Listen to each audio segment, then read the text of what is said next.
नमस्कार मंडळी. जगातील सर्वात श्रीमंत देश कोणता? अमेरिका, स्वित्झर्लंड की दुबई? नाही, तर त्याचं नाव आहे लक्झमबर्ग. आम्ही आता इस्टर हॉलिडेज आहेत म्हणून लक्झमबर्ग या देशामध्ये फिरण्यासाठी आलो आहोत. क्षेत्रफळाच्या बाबतीत आपला पुणे जिल्हा सुद्धा या देशापेक्षा मोठा, तरी सुद्धा इथे एका व्यक्तीचं सरासरी उत्पन्न जे आहे जवळपास $1,30,000 पेक्षा सुद्धा जास्त आहे. पण प्रश्न असा आहे की एवढा छोटा देश तरी सुद्धा एवढा श्रीमंत कसा झाला? तर त्याची प्रमुख 3 कारणं आहेत. Number 1, steel industry. एकेकाळी हा देश पूर्णपणे पोलाद उद्योगावरती अवलंबून होता.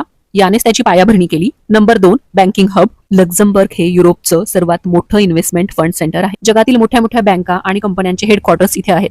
Number 3, cross border workers. दररोज शेजारील देश म्हणजे जर्मनी, फ्रान्स आणि बेल्जियम मधून लाखो लोक इथे कामाला येतात आणि त्यामुळेच यांची अर्थव्यवस्था रॉकेट सारखी धावते. आणि सर्वात खास गोष्ट म्हणजे लक्झमबर्ग हा जगातील सर्वात पहिला असा देश आहे की जिथे पब्लिक ट्रान्सपोर्ट पूर्णतः सर्वांसाठी अगदी मोफत आहे आणि आम्ही सुद्धा याचा पूर्ण आनंद घेतला या ट्रिपच्या दरम्यान.